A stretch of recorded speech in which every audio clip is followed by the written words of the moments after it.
안녕하세요. 광복회장 이종찬입니다. 여러분께 인사드립니다.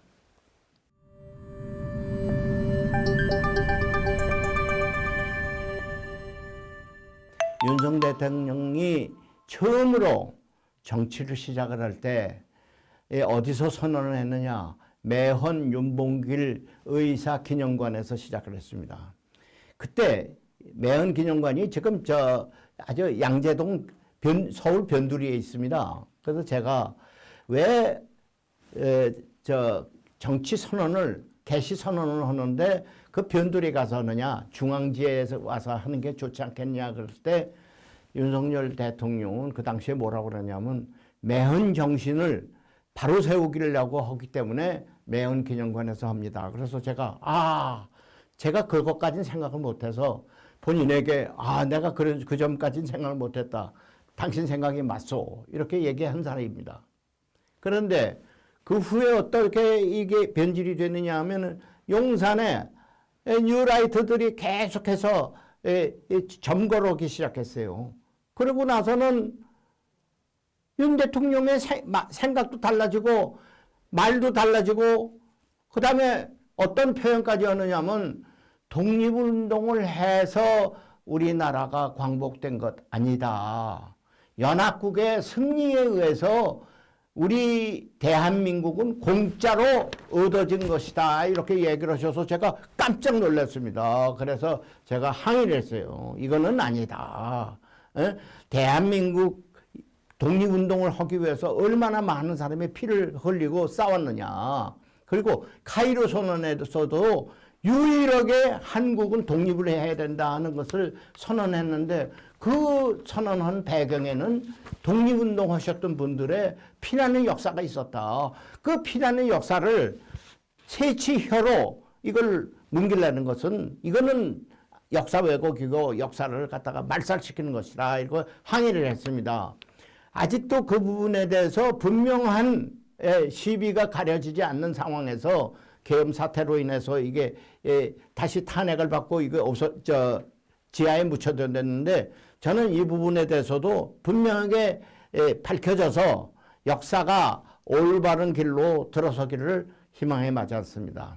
그 주변에 뉴라이트 요소들이 많이 포위를 하고 있어서 하나씩 이분의 생각을 다르게 만들지 않았나 이렇게 생각이 되고 또 이분이 일본과의 그동안에 소외됐던 일본과의 관계를 좀 호전시키려고 한 것은 사실입니다. 그런데 그 당시에도 제가 윤 대통령한테 말씀을 할 때 윤 대통령이 전전 일본과 전후 일본을 혼동시키지 않겠다 했어요.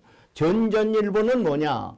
제국주의 일본이요. 폭력적인 일본이기 때문에 우리나라를 가서 점령을 하고 우리나라의 주권을 침탈해 갔지만은 전후 일본은 평화를 지향하는 일본이요. 민주적인 일본이기 때문에 저는 전후 일본에 대해서 우리가 아주 프렌들리한 입장을 취하는 것에 대해서 저도 찬동합니다. 그러나 그렇다고 해서 전전 일본을 전후 일본과 이렇게 혼동해서는 안 된다고 생각하는 것입니다. 그런데 지금 이것을 자꾸 혼동하고 있어요.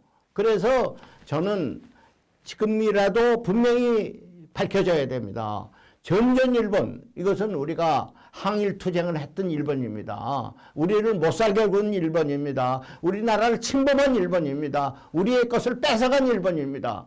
그것은 전전 일본이요. 전후 일본은 우리와 더불어서 새로운 세계를 같이 만들어 갈 수 있는 그런 일본입니다. 그렇기 때문에 전전 일본과 전후 일본을 구분해서 전전 일본에 대해서는 우리가 사과를 받고 전후 일본에 대해서는 우리가 이것을 격려해주는 이런 관계가 분명하게 설정되기를 저는 주장하는 겁니다. 저희들이 제가 말씀을 드리죠. 제가 이 건국절이니 뭐니 하고 하도 혼란이 오기 때문에 우리나라의 기본적인 자세가 뭐냐 이것을 알기 위해서 우리 광복회에서 외무부 장관, 외교부 장관에게 질의를 했습니다.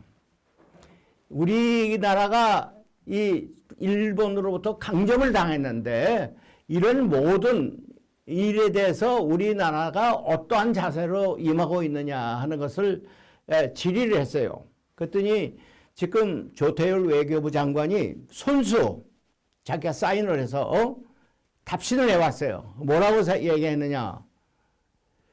우리나라는 1911년에 맺어졌던 그 전후로 해서 맺어졌던 모든 불평등 조약은 당시로부터 이미 무효다. 이런 것을 자신이 쓴 공문으로 우리가 받았습니다. 이 얘기는 뭐냐 하면은 일제가 1905년에 을사늑약으로 우리 외교권을 뺏어갔고 또 1910년에 우리나라를 합병조약을 해서 우리 주권을 강탈해 갔습니다. 이것 모든 것이 이미 무효다. 그러니까 체결을 당시부터 무효란 얘기입니다. 그 얘기는 뭐냐 하면은 우리가 일제 강점기에 우리나라는 있었다. 다만 일본이 군사적으로 점령을 했기 때문에 우리가 주권 행사를 못한 것이다. 나라가 없어진 거 아니다. 이 얘기입니다. 그렇기 때문에 나라가 있었으니까 왕정이 국민의 정부, 대한민국, 대한제국이 대한민국으로 바뀌어진 것뿐이지 나라가 연속되어 왔다는 뜻입니다. 그렇기 때문에 대한제국에서 체결되었던 모든 조약도 우리가 승계를 받아서 지금 그대로 행사를 하고 있습니다. 이 얘기는 건국된 것이 아니라 정부가 없었던데 정부를 다시 세웠던 것뿐입니다. 그러니까 1948년 8월 15일이 건국일이 아니라 정부가 그동안에 없었던 것을 정부를 세웠다는 뜻입니다. 그래서 이걸 분명히 해야 될 텐데 뉴라이트라는 사람들은 뭐라고 그러냐면 그전에 나라가 없었다. 우리가 일본 국적이었다. 일본 사람이었다. 이런 엄청난 오류를 범하고 있어요. 특히 나라에 뭔가 이 새롭게 지도자가 되시겠다는 분들이 그런 역사관, 왜곡된 역사관을 가지면 이거 큰일 날 일 아닙니까? 초대 대통령 이승만 대통령도 그런 생각을 안 했습니다. 초대 대통령께서 뭐라고 얘기를 했느냐 하면은 우리나라는 신생공화국이 아니다. 우리는 유구한 역사와 전통을 가지고 있는 문화민족이다. 그렇기 때문에 나라를 세운 것이 아니라 정부를 세워서 다시 복원시키는 것이다. 그렇기 때문에 우리 연호를 김인현서부터, 왜냐면 김인현은 뭐냐면 대한제국이 대한민국이 되는 해거든요. 그러니까 대한민국의 기원은 김인현서부터 개선하라. 이렇게 말씀하신 분이에요. 그런데 이승만 대통령을 받들어서 기념관을 만드는 분들이 모두가 합쳐져 가지고 대한민국을 만드신 분이 이 이승만 대통령이다. 이러니 그 기념관을 괜히 만드는 거죠. 역사를 왜곡시키기 위해서 기념관을 만들어서 뭐합니까? 이승만 대통령이 아마 저 세상에 계셨으면 깜짝 놀랄 거예요. 왜 내 기념관을 얘기를 하는데 나를 잘못 모시고서 기념관을 만드느냐. 아마 그렇게 반문을 하실 겁니다.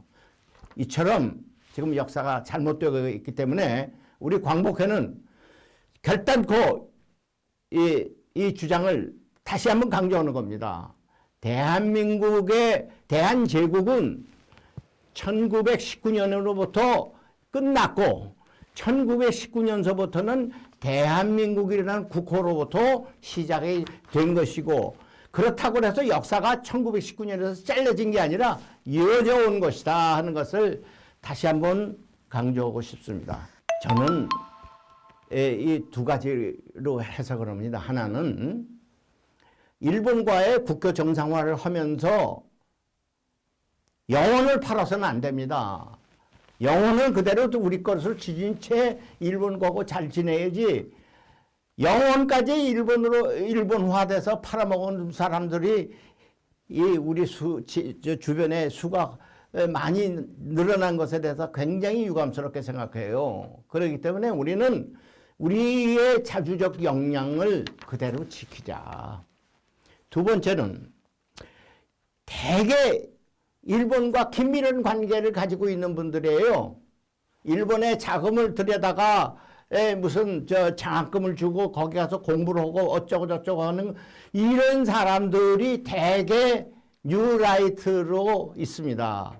그 사람들이 지금 유감스럽게도 역사학을 하시는 모든 단체의 장으로 다 있어요.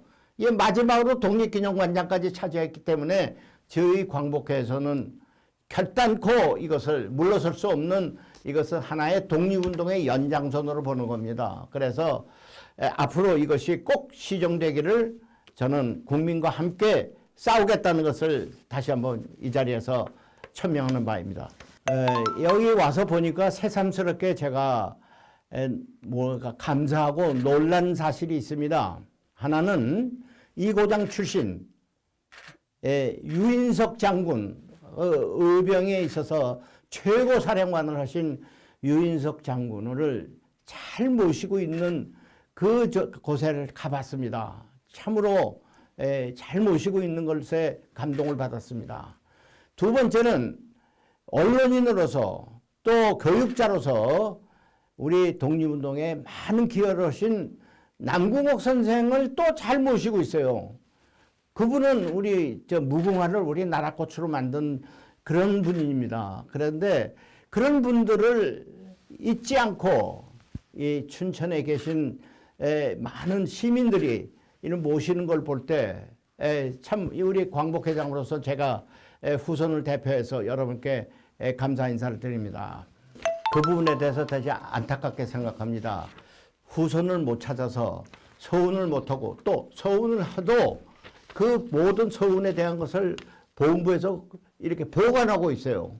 찾으면 서운을 하는 그런 상황이고 또 서운을 못 받는 가운데는 어떤 분이 있느냐 하면 우리나라의 국적을 찾지 못해서 못 받는 분도 있어요. 그래서 이번에는 저희들이 좀 범위를 넓혀서 멕시코 또 쿠바는 우리와 새롭게 지금 외교관계가 성립이 됐습니다. 그렇기 때문에 쿠바에 있는 독립운동가 후손들을 우리가 모시다가 이제 상을 주고 그분들의 역사를 지금 정리를 해서 보훈부와 더불어서 계속해서 나가고 있습니다. 그럼에도 불구하고 아직도 주로 소련 지역, 러시아 지역, 중국, 카자흐스탄 이런 데에 많은 중앙아시아에 많은데 아직도 발굴하지 못한 독립운동가들이 많습니다. 그래서 지금 계속해서 발굴하고 있고 그리고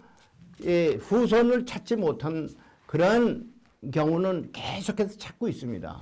그래서 아마 강원도만 해도 한 300명이라고 그러는데 전국적으로 따지면 한 1, 2천 명 안 되나 이렇게 지금 저도 보고 있는데 열심히 찾겠습니다. 찾아가지고 그분들에게 서운할 수 있는 그런 기회를 만들겠습니다. 갈등이 심화가 되어 있습니다.